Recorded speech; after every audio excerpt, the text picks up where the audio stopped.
আন্দোলনরতদের দ্রুত কাজে ফেরার নির্দেশ, অন্যথায় কঠোর ব্যবস্থা। এদিকে পিআর পদ্ধতি ছাড়া নির্বাচন আয়োজনের কোনো বিকল্প নেই বলছেন চরমোনাই পীর। জানাবো ঐক্যবদ্ধ থাকলে কোনো হাসিনা মাথা উঁচু করে দাঁড়াতে পারবে না বলছেন সার্জিস আলম। এবং সর্বশেষ জানাবো খুলনা নর্থ ওয়েস্টার্ন ইউনিভার্সিটি দখল পাল্টা দখলে অস্থিরতা। শুনছিলেন সংবাদ শিরোনাম, এবারে বিস্তারিত। এনপিআরে আন্দোলনরতদের দ্রুত কাজে ফেরার নির্দেশ, অন্যথায় কঠোর ব্যবস্থা। জাতীয় রাজস্ব বোর্ডের আন্দোলনরত কর্মকর্তা কর্মচারীদের অনতিবিলম্বে কর্মস্থলে ফিরে যাওয়ার নির্দেশ দিয়েছে সরকার, অন্যথায় দেশের জনগণ ও অর্থনীতি সুরক্ষায় সরকার কঠোর ব্যবস্থা নেওয়ার বার্তা দিয়েছে। সম্প্রতি এনপিআর পুনর্গঠনের সিদ্ধান্তের পর এর কর্মকর্তা কর্মচারীদের লাগাতার আন্দোলন এবং কমপ্লিট শাটডাউন কর্মসূচির প্রেক্ষিতে এ বিবৃতি দিয়েছে সরকার। এতে বলা হয়েছে, বাংলাদেশের বাজেট ব্যবস্থাপনায় উন্নয়নমুখী কার্যক্রম পরিচালনার সবচেয়ে বড় সীমাবদ্ধতা হল দুর্বল রাজস্ব সংগ্রহ ব্যবস্থা। রাষ্ট্রের প্রয়োজনের তুলনায় আমাদের রাজস্ব সংগ্রহ অনেক কম। এর মূল কারণ হল আমাদের রাজস্ব আহরণ ব্যবস্থাপনার নানা দুর্বলতা, অনিয়ম ও দুর্নীতি। এই প্রেক্ষিতে অন্তর্বর্তী সরকার সকল অংশীজনের পরামর্শ অনুযায়ী জাতীয় রাজস্ব বোর্ড পুনর্গঠনের সিদ্ধান্ত নিয়েছে।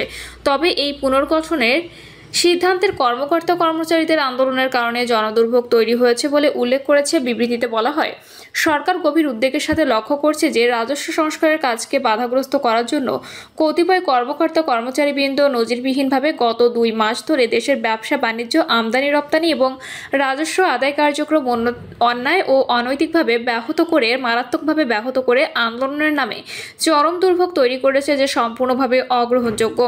এনবিআর এর কর্মকর্তা কর্মচারীদের আন্দোলনকে সংস্কার বিরোধী আখ্যা দিয়ে বিবৃতিতে আরও বলা হয়, সংস্কারের বিরোধিতা ছাড়াও অর্থ বছরের শেষ 2 মাসে তারা রাজস্ব আদায় কার্যক্রম মারাত্মকভাবে বাধাগ্রস্ত করেছে।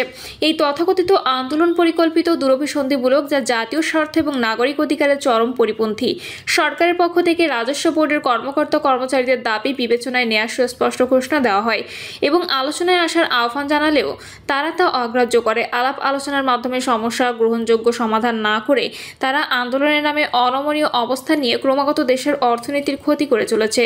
এই পরিস্থিতিতে জাতীয় স্বার্থে সরকার জাতীয় রাজস্ব বোর্ডের আওতাধীন সকল customs house, ICT, bond commissionerate এবং শুল্ক স্টেশন সমূহের সকল শ্রেণীর চাকরিতে অত্যাবশ্যকীয় সার্ভিস ঘোষণা করার সিদ্ধান্ত নিয়েছে। পিআর পদ্ধতি ছাড়া নির্বাচন আয়োজনের কোনো বিকল্প নেই বলছেন চরমোনাই পীর।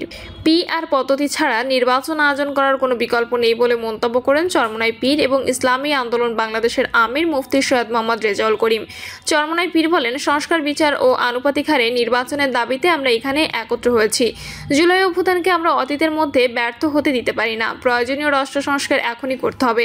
পতিত স্বৈরাচারের বিচার করতে হবে। পিআর পদ্ধতিতে নির্বাচন আয়োজন করার কোনো বিকল্প নেই।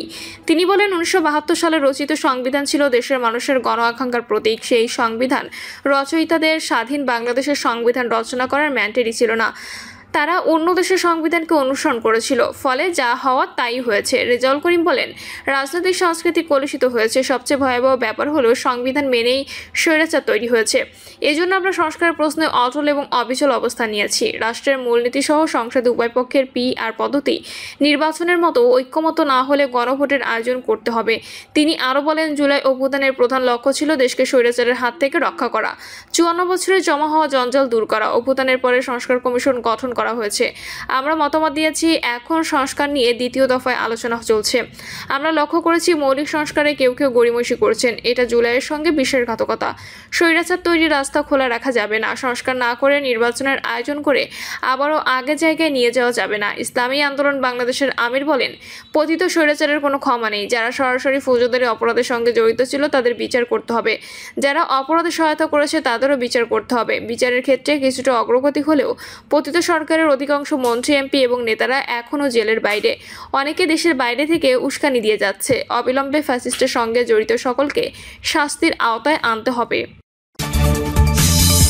ঐক্যবদ্ধ থাকলে কোনো হাসিনা মাথা উঁচু করে দাঁড়াতে পারবে না বলছেন সার্জিস আলম। জাতীয় নাগরিক পার্টির উত্তরাঞ্চলের মুখ্য সমন্বয়ক সার্জিস আলম বলেছেন, জনগণের ঐক্যবদ্ধতা থাকলে ভবিষ্যতে কোনো সরকারই মাথা তুলে দাঁড়াতে পারবে না।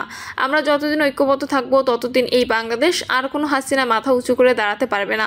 সার্জিস আলম তার বক্তব্যে বলেন, আমার সামনে আজ ইসলামী আন্দোলন বাংলাদেশের মহাসমাবেশে যে লাখো ছাত্র জনতার উপস্থিতি, তারাই ছিল আমাদের জুলাই অভ্যুত্থানের অন্যতম সহযোদ্ধা। তিনি বলেন, আমরা যখন জুলাই অভ্যুত্থানে ওই স্মৃতিকে নিজেদের বুকে ধারণ করে শহীদের যে আত্মত্যাগ, জুলাই যোদ্ধাদের যে রক্ত দেওয়া, সেগুলোকে আমরা যতক্ষণ ধারণ করে সামনের দিকে এগিয়ে চলবো ততক্ষণ কারো প্রোপাগান্ডা বা বিদেশি এজেন্টের চক্রান্তে আমাদের কিছু আসা যায় না। সার্জিস জোর দিয়ে বলেন, এই 24 পরবর্তী বাংলাদেশে আমরা যারা অভ্যুত্থানের সহযোগিতা ছিলাম, আমরা যদি ঐক্যবদ্ধ থাকি, আগামীর বাংলাদেশে আর কোনো ফ্যাসিস্ট কোনো নামে কোনো ব্যক্তিকে সামনে রেখে, কোনো দলকে সামনে রেখে এই বাংলাদেশ দাঁড়াতে পারবে না। সার্জিস ইসলামী আন্দোলনের কর্মীদের শৃঙ্খলার প্রশংসা করে বলেন, আজকে যখন আমি আসছিলাম, রাস্তার আশপাশের প্রত্যেকটি মোড়ে আমার ইসলামী আন্দোলন বাংলাদেশের ট্রাফিকের কাজ করছে। এইটাই হচ্ছে দৃষ্টান্ত যে আমরা কাজ করব, আমাদের রাজনৈতিক সমাবেশ করব, একই সঙ্গে জনগণের যে হয়রানি সেটাও আমাদের মাথায় থাকবে। তিনি পূর্ববর্তী সমাবেশের পর মাঠ পরিষ্কার করার উদাহরণ টেনে বলেন, এটাই হচ্ছে আগামী বাংলাদেশের দৃষ্টান্ত যে আমাদের যারা সাময়িক যদি কোনো সমস্যা হয়, আমরা আবার ঐক্যবদ্ধভাবে সেই সমস্যার সমাধান করব। সার্জিস স্মরণ করিয়ে দেন যে জুলাই অভ্যুত্থানে অংশগ্রহণকারীদের পাঞ্জাবি, পায়জামা, টুপি দেখে টার্গেট কিলিং করা হয়েছিল। তিনি বলেন, আমার মাদ্রাসার অসংখ্য ভাই এই টার্গেট কিলিংয়ের শিকার হয়েছেন। আগামী বাংলাদেশে কেউ যেন কাউকে টার্গেট কিলিং না করতে পারে, কেউ শিকার না হন, সে বিষয়ে আমাদের ঐক্যবদ্ধ থাকতে হবে। সার্জিস আলম সংস্কার ও বিচারকে তাদের লড়াইয়ের মূল ভিত্তি হিসেবে উল্লেখ করেন। তিনি জনগণের প্রতিনিধিত্ব নিশ্চিত করার জন্য পিআর ব্যবস্থার গুরুত্ব তুলে ধরে বলেন, এই যে পিআর, আগামী বাংলাদেশের সংসদে আমরা যদি আসলেই জনগণের প্রতিনিধিত্ব চাই, তাহলে আগামীতে এই পিআর নিয়ে আমাদের আরও জোরদার কাজ করতে হবে। এনসিপির পক্ষ থেকে তিনি অস্বীকার করে বলেন, বাংলাদেশের প্রশ্নে, জনগণের প্রশ্নে আপনারা যদি ঐক্যবদ্ধ থাকেন, আপনাদের কাঁধে কাঁধ মিলিয়ে 24-এর মতো এনসিপি আবারও আগামীর বাংলাদেশে লড়াই করবে। সার্জিস আলম বলেন, আমাদের এই বাংলাদেশের 24-এর অভ্যুত্থানের স্পিরিটের প্রশ্নে, ওই খুনিদের বিচারের প্রশ্নে, রাষ্ট্রের সংস্কারের প্রশ্নে আমরা ঐক্যবদ্ধভাবে এগিয়ে যাব। আমরা যতদিন ঐক্যবদ্ধ থাকবো ততদিন এই বাংলাদেশে আর কোনো হাসিনা মাথা উঁচু করে দাঁড়াতে পারবে না। ইনশাল্লাহ আপনাদের সাথে আমাদের আবারও দেখা হবে, রাজপথের লড়াইয়ে অথবা বিজয়ে। ততদিন পর্যন্ত সত্যের সাথে থাকবেন, ন্যায়ের সাথে থাকবেন। যত বড় খুনি, যত বড় সাহসী, যত বড় নেতাই ফ্যাসিস্ট হয়ে ওঠার চেষ্টা করুক না কেন, আমরা ঐক্যবদ্ধভাবে তাদের প্রতিহত করব, ইনশাল্লাহ। জিন্দাবাদ। খুলনা নর্থ ওয়েস্টার্ন ইউনিভার্সিটি দখল পাল্টা দখলে অস্থিরতা। দখল পাল্টা দখলে অস্থির খুলনার প্রথম বেসরকারি বিশ্ববিদ্যালয় নর্থ ওয়েস্টার্ন ইউনিভার্সিটি। অনুমোদিত ট্রাস্টি না হয়েও নিজেকে বোর্ডের চেয়ারম্যান ঘোষণা করেছেন মিজানুর রহমান। শিক্ষার্থীদের মাধ্যমে মব তৈরি করে উপাচার্য অধ্যাপক শেখ মোহাম্মদ এনায়েতুল বাবরকে পদত্যাগে বাধ্য করেছেন তিনি। তবে ঘটনার প্রতিবাদে তালা দেন শিক্ষার্থীদের অন্য অংশ। গত 3 দিন ধরে ক্লাস পরীক্ষা বন্ধ রয়েছে। 2012 সালের 18 নভেম্বর অনুমোদনের পরের বছর শুরু হয় শিক্ষা কার্যক্রম। শুরুতে ট্রাস্টি বোর্ডের সদস্য ছিলেন 18 জন। চেয়ারম্যান খুলনা মহানগর আওয়ামী লীগের সভাপতি ও কেসিসির সাবেক মেয়র তালুকদার আব্দুল খালেক। ছাত্র জনতার অভ্যুত্থানে শেখ হাসিনার পতনের পর খালেক আত্মগোপনে চলে যান। ট্রাস্টি বোর্ডের চেয়ারম্যান হন সিরাজুল হক চৌধুরী। সূত্র জানায়, চেয়ারম্যান হওয়ার পর ট্রাস্টি বোর্ড সহ বিশ্ববিদ্যালয়ের আধিপত্য বিস্তার করতে থাকেন সিরাজুল হক। তিনি শিক্ষার্থীদের মাধ্যমে মব তৈরি করে ট্রাস্টি বোর্ডের উদ্যোক্তা সদস্য তৌহিদুল ইসলাম আজাদ, সৈয়দ মোহাম্মদ ওবায়দুল্লাহ ও পবিত্র কুমার সরকারকে কার্যক্রম থেকে বিরত থাকার অফিস আদেশ দেন। এরপর গত বছরের 10 ডিসেম্বর বোর্ড সভায় মিজানুর রহমানকে ট্রাস্টি সদস্য করেন সিরাজুল। চলতি বছরের 5 জানুয়ারি নিয়মের তোয়াক্কা না করে আজিজুল হক ও সৈয়দ হাফিজুর রহমানকে ট্রাস্টি বোর্ডে অন্তর্ভুক্ত করেন। ট্রাস্টি বোর্ডের সদস্য হতে যৌথ মূলধনী কোম্পানি থেকে নিবন্ধন প্রয়োজন। নতুন 3 জনের ক্ষেত্রে কিছুই করা হয়নি। এ ব্যাপারে সিরাজুল হক বলেন, ট্রাস্টি বোর্ডে আমি ছাড়া সবাই ছিলেন আওয়ামী লীগের। বোর্ডে বিএনপি লোক বাড়ানোর জন্য মহানগর বিএনপির সভাপতি শফিকুল আলম মনার পরামর্শে নতুন 3 জন যুক্ত করা হয়েছে। তদন্ত কমিটি অনিয়ম না পাওয়া ট্রাস্টে 3 সদস্যকে কার্যক্রম ফেরানো হয়েছে বলে জানান তিনি। গত 21শে মে ট্রাস্টি বোর্ডের সভা ডেকে নিজেকে চেয়ারম্যান ঘোষণা করেন মিজানুর রহমান।